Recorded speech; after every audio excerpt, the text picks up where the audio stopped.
So hello everyone, the topic that we are going to report is all about conic section ellipse. History of ellipse. The ellipse was first studied by Menaechmus, investigated by Euclid, and named by Apollonius. The focus and conic section directrix of an ellipse were considered by Papyrus. In 1602, Kepler believed that the orbit of Mars was oval. He later discovered that it was an ellipse with the sun at one focus.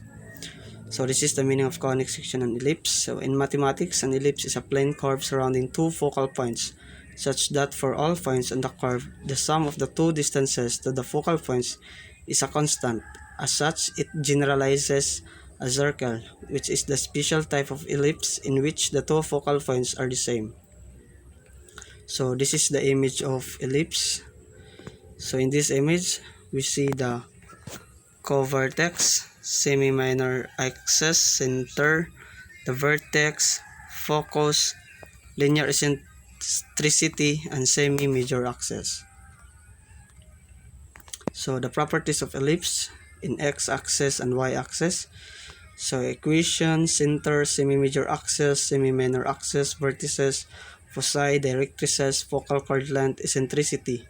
In x-axis, x minus h squared over a squared plus y minus k squared over b squared equals 1. The center h and k. The semi-major axis is a. The semi-minor axis is b.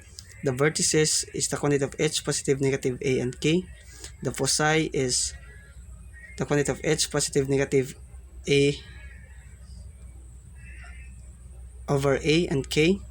The rectices is x equals positive, negative, a over a. Focal chord length is 2b squared over a. The eccentricity is a is equals square root of a squared minus b squared over a less than 1. Y axis, the quantity of x minus h squared over b squared plus y minus k squared over e squared equals 1.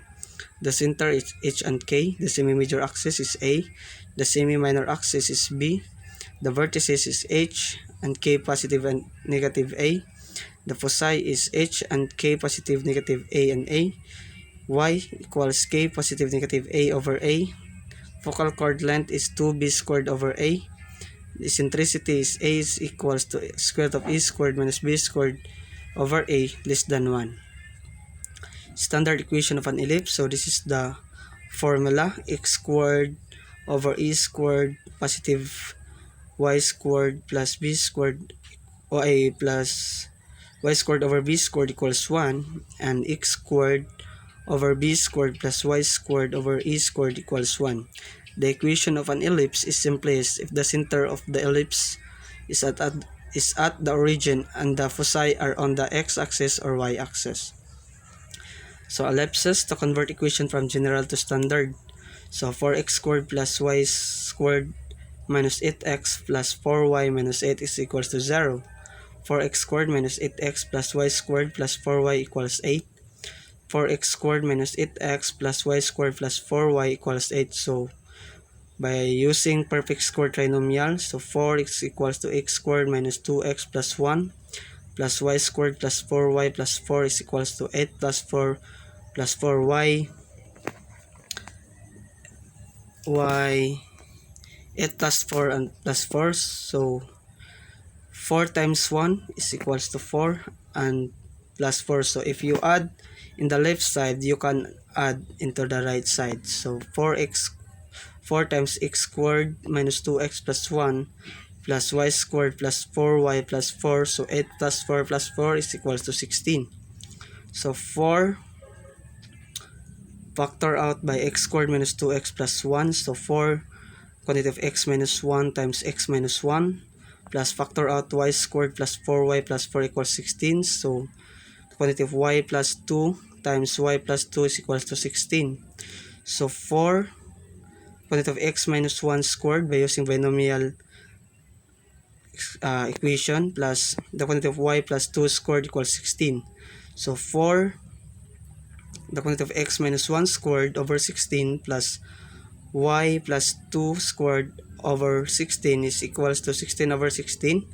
So the quantity of x minus 1 squared over 4 plus the quantity of y plus 2 squared over 16 is equals to 1. So example number 1, write the standard equation for an ellipse with a foci at negative and 0 and 8 and 0 and with a major axis of 20. Sketch the graph.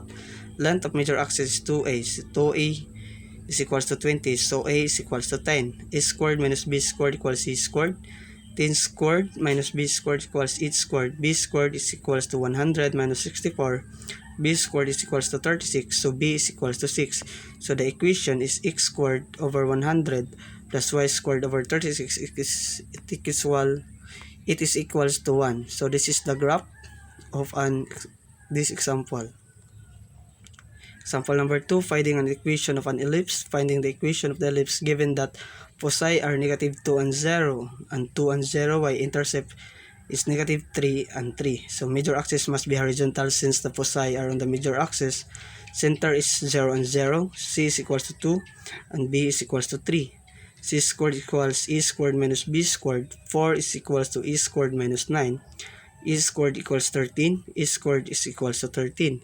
So the formula that we use is the quantity of x minus e squared over e squared plus y minus k squared over b squared is equals to 1.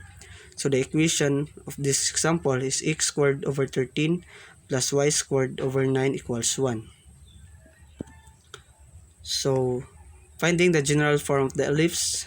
The general form of the ellipse is ax squared plus cy squared plus dx plus ey plus f is equals to 0. A times c greater than 0 and a not equals to c. The general form may be founded by expanding the standard form and then simplifying. The quantity of x minus 4 squared over 3 squared plus the quantity of y plus 2 squared over 5 squared is equals to 1. So x squared minus 8x plus 16 over 9 plus y squared plus 4y plus 4 over 25 equals 1. The exponent of 225. So 225 divided by 9 is 25.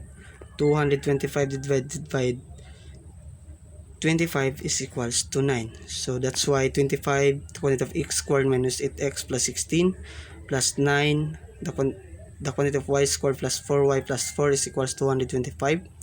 25x squared minus 200x plus 400 plus 9y squared plus 36y plus 36 is equals to 125. 25x squared plus 9y squared minus 200x plus 36y plus 211 equals to 0. So that's all. Thank you.